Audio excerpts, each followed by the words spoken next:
Good morning students. हम लोगों का सब्जेक्ट है बिजनेस स्टडीज़। प्रीवियस लेक्चर्स में हम लोगों ने लेसन नंबर 9 स्टार्ट किया है, जिसका नाम है इंटरनल ट्रेड। हिंदी में होगा आंतरिक व्यापार। लेसन नंबर 9 में हम जहाँ तक का पार्ट कवर कर चुके हैं, इसको एक बार शॉर्टली रिवाइज करते हैं। यहाँ पर हम लोगों ने इस लेसन में सबसे पहले देखा था इंटरनल ट्रेड का मीनिंग और डेफिनेशन कि इंटरनल ट्रेड होता क्या है। तो इंटरनल ट्रेड, जिसे हिंदी में आंतरिक व्यापार कहते हैं, तो इंटरनल ट्रेड वो बिजनेस होता है कि जब हम किसी भी गुड्स को या किसी भी प्रोडक्ट को जब परचेज और सेल करते हैं, खरीदते और बेचते हैं, बाइंग और सेलिंग करते हैं, तो उस गुड्स को ख़रीदने के बाद में उसकी जो सर्विसेज रहती हैं, उस चीज़ों को ख़रीदने की, उस प्रोडक्ट को परचेज़ करने की या सेल करने के बीच में जो भी सर्विसेज हमें प्रोवाइड करनी होती, करवाते हैं हम, तो उन सर्विसेज में जो सर्विसेज, जो सुविधा है या जो भी वस्तु को ख़रीदना और बेचने की जो भी प्रोसेस चल रही है, वो जब पॉलिटिकल बाउंड्रीज़ के बीच में होती है, जब हमारे बाउंड्री के अंदर होती है, नेशन के अकॉर्डिंगली हमारे बाउंड्रीज़ के अंदर ही होती है, एक ही राज्य में होती है, तो वो कहलाएगी आंतरिक व्यापार, जिसे हिंदी इंग्लिश में कहा जाएगा इंटरनल ट्रेड। इंटरनल ट्रेड का मीनिंग देखने के बाद में हम लोगों ने इसके फीचर्स और कैरेक्टरिस्टिक्स देखे थे, जिसके यहाँ पे 9 पॉइंट्स थे। उन 9 पॉइंट्स में से मैंने आपको कहा है कि इन्हीं 6 पॉइंट्स आप लोगों को लर्न करके अपनी कॉपी में लिखना है।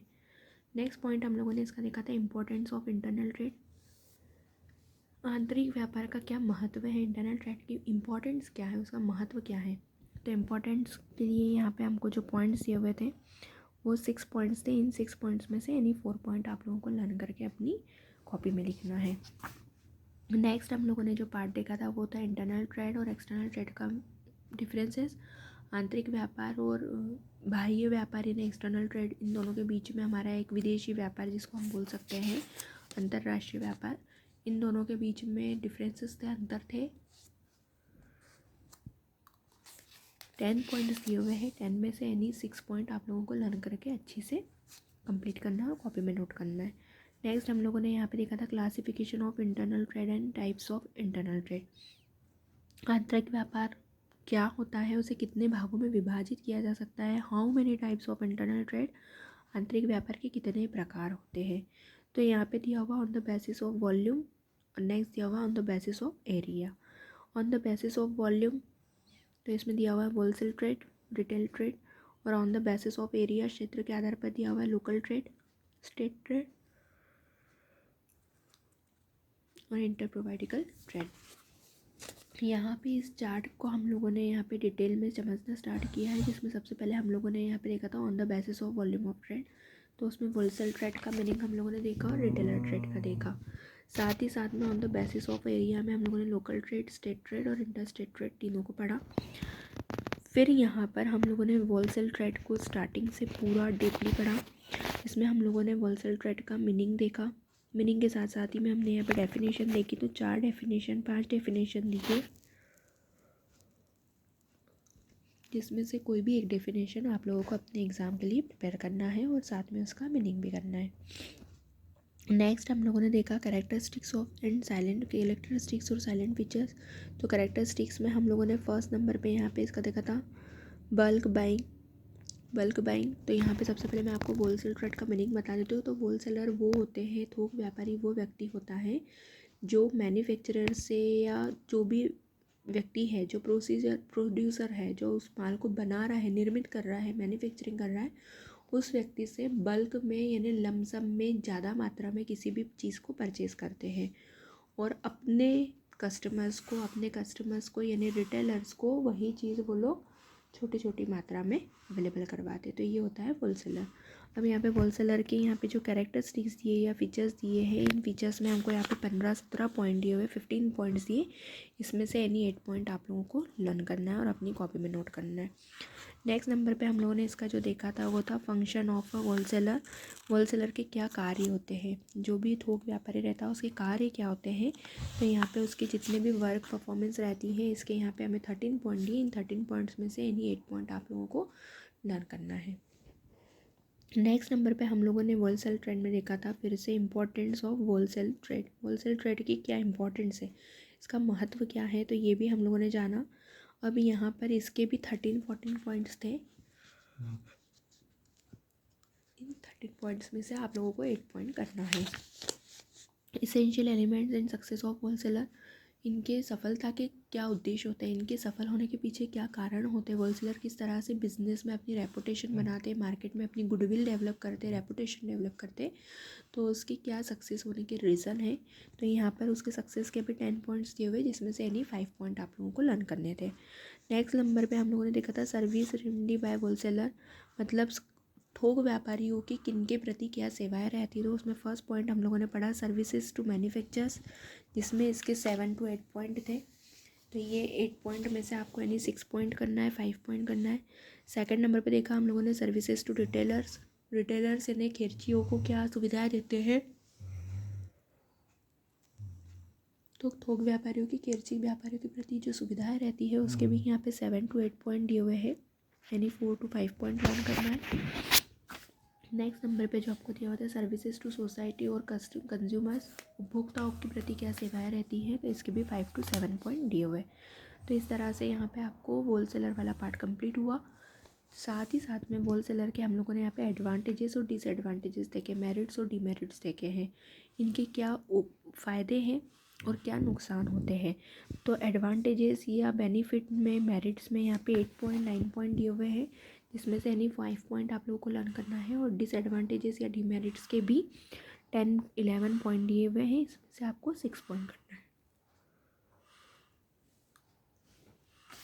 उसके बाद हम लोगों ने देखा arguments in favour of elimination, मतलब क्या होलसेलर का मार्केट में होना इम्पॉर्टेंट है, तो उनके लिए उनके फेवर में क्या ओपिनियन है पब्लिक का, और उनके फेवर में ना होते हुए उनके अगेंस्ट में पब्लिक क्या चाहती है।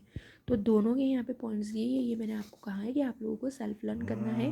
अगर आप इसका पूरा पार्ट अच्छे से कवर करेंगे तो आपको क्लियरली ये सब समझ में आ जाएगा। नेक्स्ट हम लोगों को जो यहाँ पे दिया हुआ है वो इसका कंक्लूज़न है। कंक्लूज़न आप लोग खुद से सर्च पढ़ना। नेक्स्ट नंबर पे हमको दिया हुआ है रिटेल ट्रेड। अब रिटेलर ट्रेड जो होता है वो होता है खिरची व्यापारी।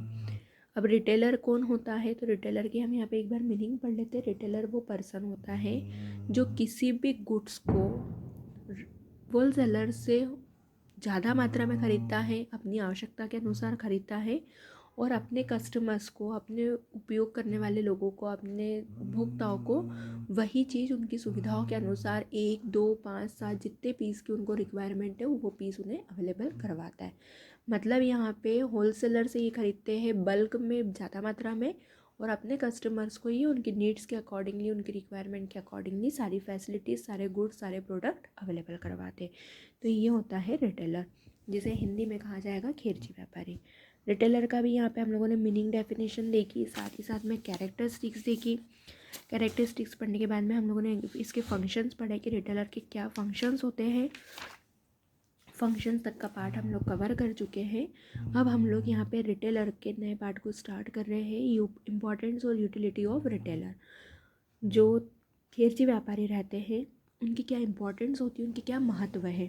तो यहाँ पे हम इसके इम्पॉर्टेंस को सबसे पहले फर्स्ट पॉइंट डिस्कस कर रहे हैं। यहाँ पे कंज्यूमर सर्विसेज। कंज्यूमर सर्विसेज मतलब जो रिटेलर रहते हैं वो अपने कंज्यूमर्स को, अपने उपभोक्ताओं को सुविधाएं प्रदान करवाते हैं, सर्विसेज प्रोवाइड करवाते हैं। सेकंड नंबर पे दिया हुआ है collection of all required goods. Customers की रिक्वायरमेंट के अनुसार, कस्टमर की नीड्स के अकॉर्डिंगली इनके पास में सभी तरह का माल अवेलेबल होता है, और वो उस रिक्वायरमेंट के अकॉर्डिंगली उन्हें उनकी आवश्यकता के अनुसार चीज़ें उपलब्ध करवाते हैं या उन्हें सप्लाई करते हैं।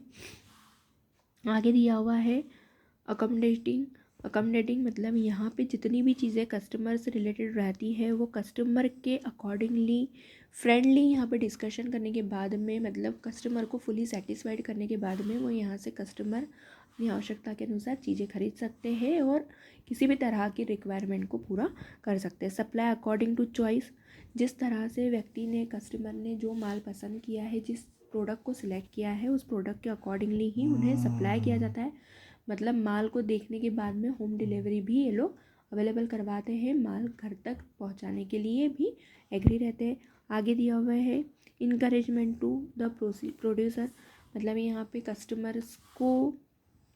कस्टमर्स की रिक्वायरमेंट के अकॉर्डिंगली ये यहाँ पे इनकरेज करते हैं प्रोड्यूसर को कि किस तरह का माल उन्हें मार्केट में अवेलेबल करवाना है, या किस तरह कस्टमर की रिक्वायरमेंट है, उस रिक्वायरमेंट को कंप्लीट करने के लिए वो मैन्युफैक्चरर को, होलसेलर को, इन सबको भी इनकरेज करते हैं ताकि उस तरह का ही माल मार्केट में आ पाए जिस तरह का कस्टमर का डिमांड है।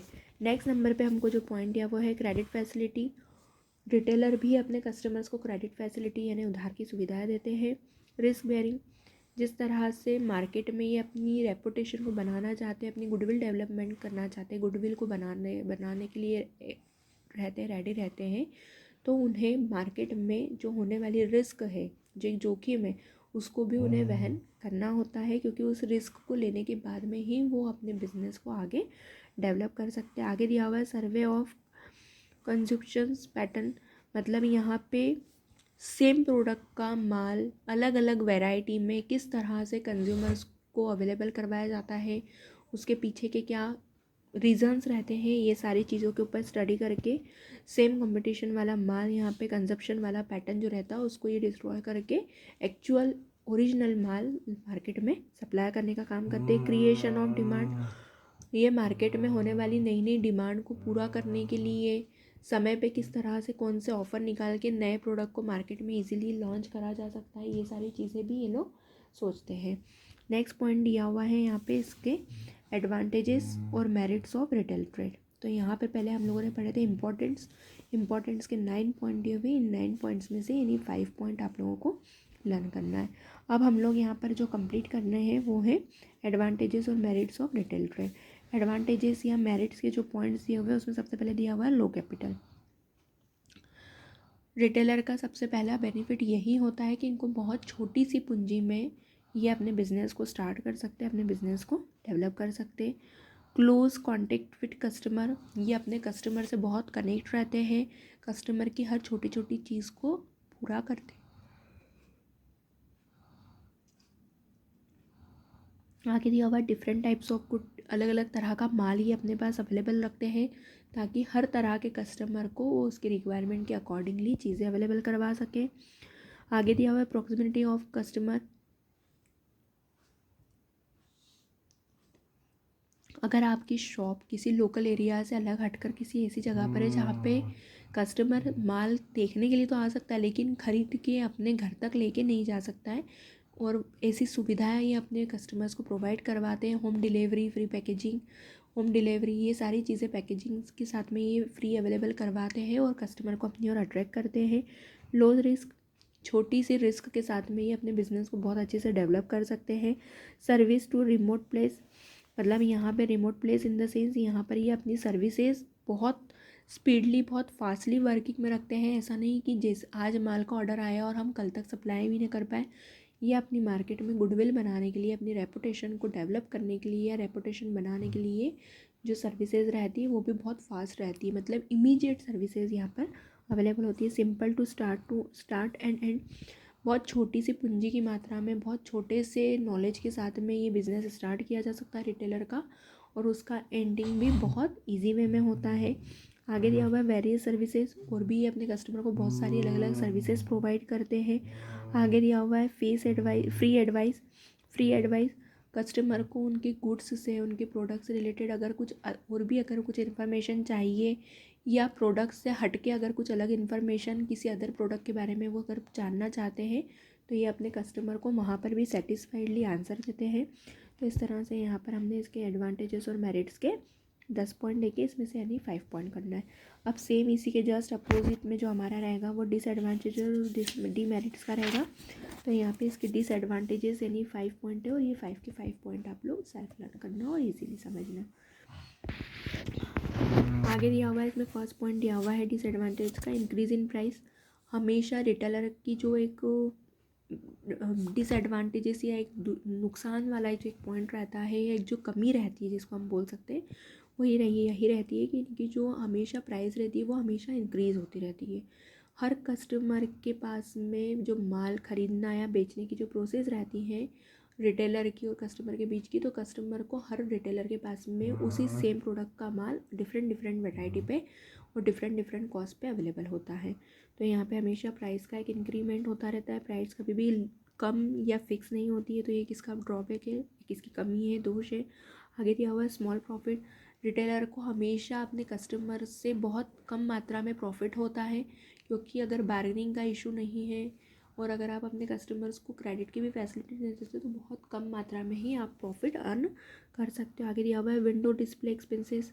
यहाँ पर हमेशा विंडो डिस्प्ले करने के लिए उन्हें जो अदर एक्सपेंसेस करना पड़ते हैं वो भी एक इनका ड्रॉबैक है, क्योंकि हर चीज़ ही ये डिस्प्ले में लगा देते हैं। उसके बावजूद भी अगर कस्टमर चीज़ों को परचेज़ नहीं कर रहे, प्रोडक्ट को परचेज़ नहीं कर रहे, तो ये डिसएडवांटेजेस में काउंट हो जाता है।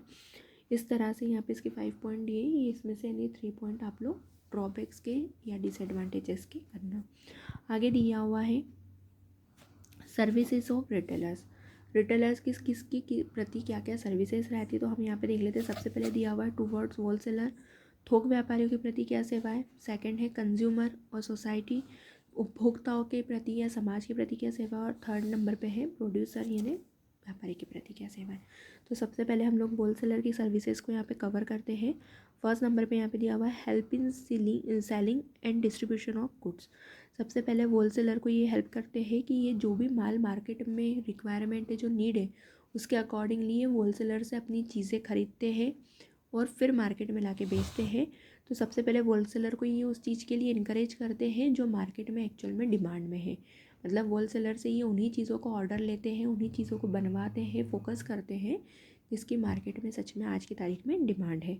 आगे दिया हुआ है help in price determination. Price में भी ये बार्गेनिंग करते हैं। मार्केट में अगर किसी चीज़ को खरीदने और बेचने के लिए उतने कस्टमर नहीं है और हमारे पास में अगर स्टॉक है तो हमें मार्जिन बेस पे भी हमारा माल अवेलेबल इजीली हो जाता है। नेक्स्ट नंबर पे दिया हुआ है giving knowledge of consumer taste. Consumer को, उपभोक्ताओं को उनके नॉलेज के लिए भी ये बहुत सारे सपोर्ट करते हैं और उनके आंसर्स देते हैं ताकि कस्टमर के जितने भी डाउट्स हैं, जितने भी क्वेश्चन हैं, ये उनको फुली सेटिस्फाइड कर पाए। थर्ड नंबर पे हमको दिया हुआ है सर्विसेज एज ट्रांसपोर्टर। ट्रांसपोर्टर्स से भी ये सर्विसेज प्रोवाइड होती है।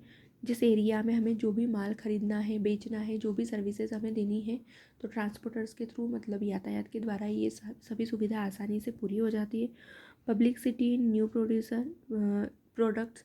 हमेशा होलसेलर के साथ में ये किसी भी नए प्रोडक्ट की पब्लिसिटी करते हैं ताकि कस्टमर उस नए प्रोडक्ट को ख़रीद सके, उसके बारे में जान सके। आगे दिया हुआ है डिमांड क्रिएटर। डिमांड क्रिएटर हमेशा डिमांड के अकॉर्डिंगली ये नई चीज़ों के प्रति अवेयर रहते हैं। मार्केट में किसी भी चीज़ की डिमांड किस तरह से बढ़ाई जाए, ये हमेशा इनके बारे में चलता है।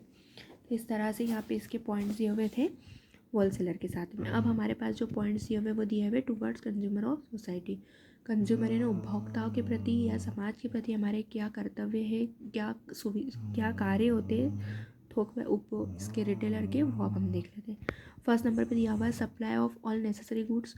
ये सभी उपयोगी चीज़ों का सप्लाई करते हैं। सभी तरह की उपयोगी चीज़ें जो हमारे डेली नीड्स की रिक्वायरमेंट होती है उनको रिटेलर इजीली अवेलेबल करवाते हैं। तो ये एक तरह से सोसाइटी और कंज्यूमर के लिए हेल्प हुई। सेकंड नंबर पे दिया हुआ relaxation from unnecessary storage of goods.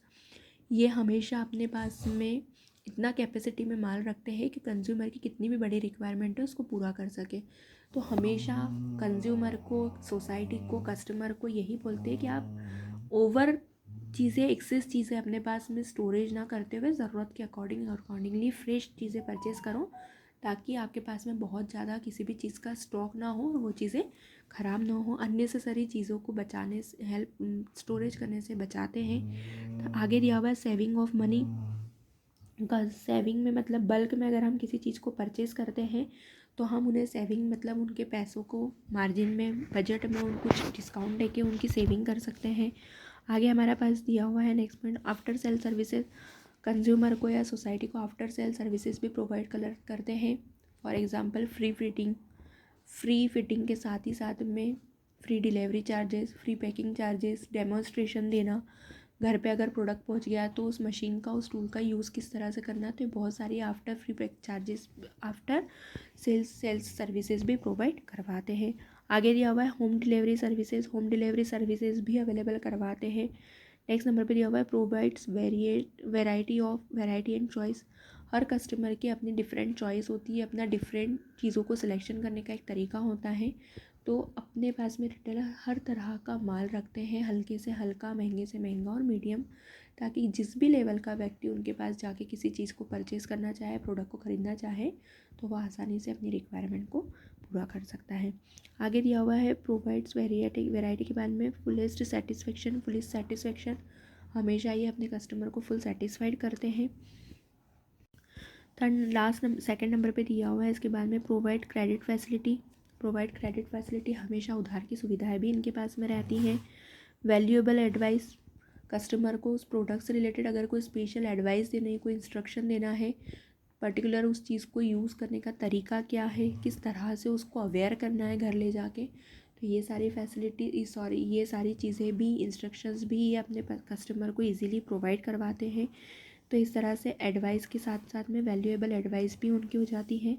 Latest product को यूज़ करने का क्या तरीका है, इसकी मार्केट में आगे जाके क्या अवेलेबिलिटी रहेगी, मार्केट में वो प्रोडक्ट कितना अच्छे से यूज़ हो सकता है, ये सारी चीज़ें, नए प्रोडक्ट से रिलेटेड सारी इन्फॉर्मेशन ही अपने कस्टमर को देते हैं। तो इस तरह से यहाँ पे हम लोगों ने देखा टूवर्ड्स कस्टमर और सोसाइटी, मतलब सोसाइटी और कस्टमर के प्रति या कंज्यूमर के प्रति हमारी क्या सेवाएं होती है रिटेलर की, वो हमने देखी। अब हम लोग जो नेक्स्ट पॉइंट पढ़ रहे हैं वो है प्रोड्यूसर और मैन्युफैक्चरर। यहाँ पे मैन्युफैक्चरर यानी निर्माण करने वाले व्यक्ति के साथ में इनकी क्या डीलिंग होती है या क्या इन्फॉर्मेशन देते हैं ये। हेल्प इन सेल्स, रिटेलर का हमेशा एक काम रहता है कि मैन्युफैक्चरर से कांटेक्ट करें और सेल्स को बढ़ाने के लिए उसी तरह का मार्केट में माल अवेलेबल करवाने के लिए उनको फोकस करवाएं। आगे दिया हुआ information about taste, preference and consumers, same वही पॉइंट है, सेल्स को बढ़ाने के लिए ये सारी चीज़ें हमारे पास में इंपॉर्टेंट होती है। इन्फॉर्मेशन ज़रूरी है कि मार्केट की लेटेस्ट इन्फॉर्मेशन को हम हमारे मैन्युफैक्चरर तक पहुंचा पाए, और मैन्युफैक्चरर जब उन सब चीज़ों के ऊपर फोकस करके काम करेगा तो ऑटोमेटिकली हमारी सेल्स भी बढ़ेगी। आगे दिया हुआ है कलेक्शन ऑफ डेटा, हमेशा यहाँ पर अब रिटेलर को अपने सप्लाई करने के साथ साथ में कंज्यूमर की सेटिस्फेक्शन के लिए या कंज्यूमर के टेस्ट को ध्यान में रखते हुए अलग अलग चीज़ों का कलेक्शन रखना भी ज़रूरी है।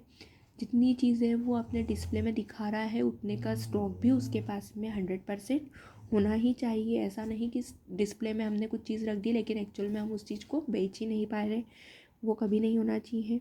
आगे दिया हुआ है help to construct of production में भी हमें हेल्प करता है रिटेलर पर्सन, क्योंकि मार्केट में कस्टमर से सबसे ज़्यादा वही अटैच होता है, तो उन्हें ईजिली पता चल जाता है कि मार्केट में किस चीज़ की डिमांड ज़्यादा हो रही है।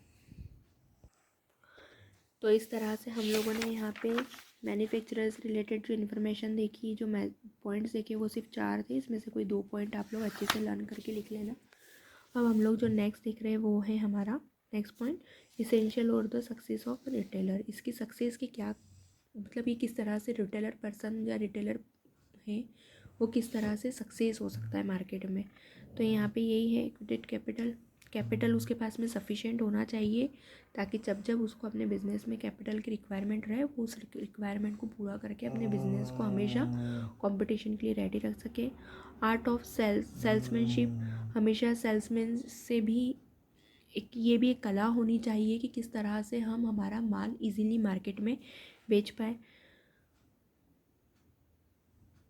Knowledge of trade, publicity, decoration technique, sales of selection of trade. यहाँ पे छोटे छोटे एक एक लाइन के पॉइंट दिए हुए हैं, तो ये पॉइंट सब आप सेल्फ करना, अगर किसी को कुछ प्रॉब्लम आती है तो आप पूछ सकते हैं। आगे दिया हुआ है failure of retailer, causes of failure of retailer trade, किन कारणों से ये मार्केट में सफल नहीं हो पाते हैं, उनके फेल होने के क्या रीज़न रहते हैं। तो यहाँ पे दिया हुआ है lack of accident expenses, financial resources, फिर दिया हुआ है unsatisfactory services rendered by retailer. आगे दिया हुआ है undue credit facilities to customer.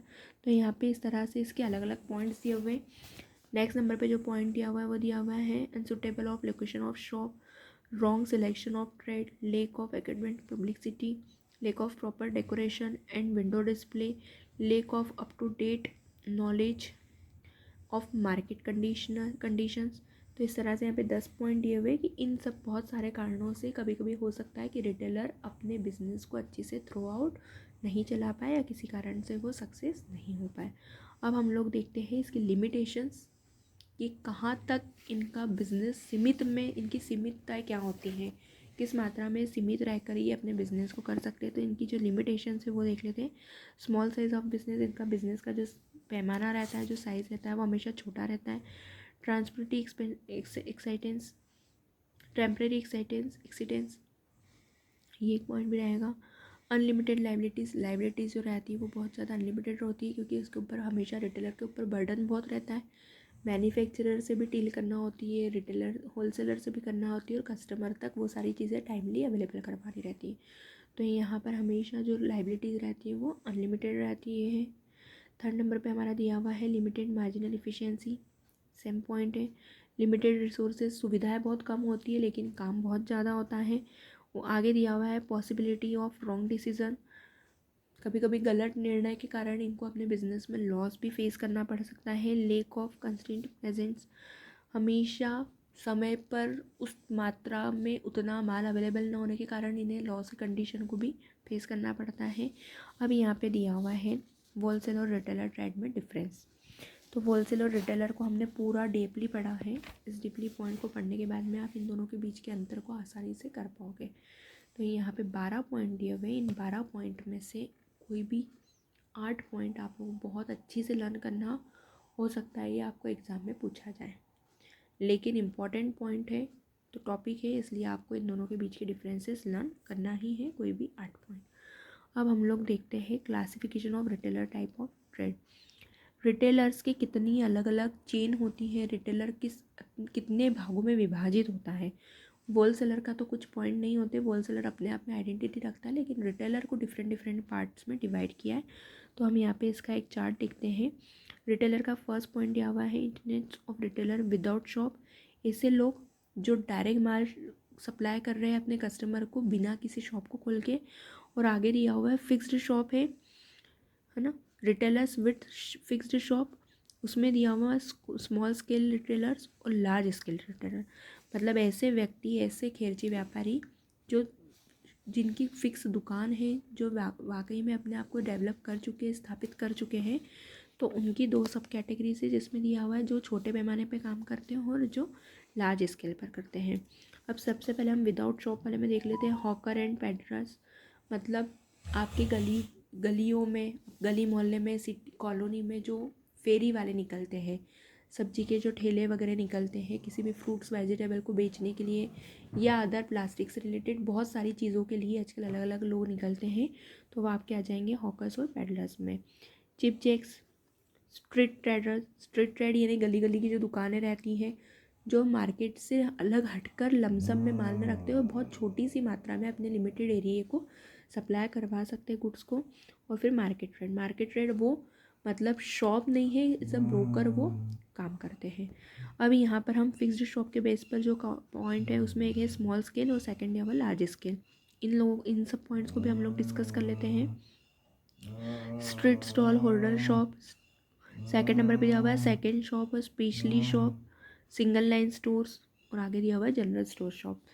इधर दिया हुआ है लार्ज स्केल पर हमको दिया हुआ है डिपार्टमेंटल स्टोर, मल्टीपल शॉप्स और chain stores, mail order business, franchises, consumer cooperative stores, super bazaar, hire purchase system, one price shop, government fair price shop और मॉडर्न सिस्टम। तो रिटेलर्स को हमने कितने एरिया में डिवाइड किया है, ये सब चीज़ें हैं। अब इस चार्ट को हम लोग हमारे नेक्स्ट वीडियो में स्टेप बाय स्टेप डिटेल में पढ़ेंगे। यहाँ तक का वर्क आप सभी स्टूडेंट्स अपनी कॉपी में कंप्लीट करना। किसी को अगर कुछ डाउट रहता है तो आप लोग हमसे पूछ सकते हैं। ऑनलाइन क्लासेस अटेंड करें, अपनी प्रेजेंटेशन पूरी फुल अटेंडेंस दें, और साथ ही साथ में लर्निंग पे फोकस करो, क्योंकि बहुत जल्दी हाफ ईयरली तो हो ही चुकी है, अब हमारा एनुअल का भी टाइम आ जाएगा। इसलिए लर्निंग पे फोकस करो, लर्निंग पे ध्यान दो। यहाँ तक का वर्क सभी स्टूडेंट कंप्लीट करना। अगर किसी को कुछ क्वेरी रहती है तो नेक्स्ट डे आप लोग पूछ सकते हैं।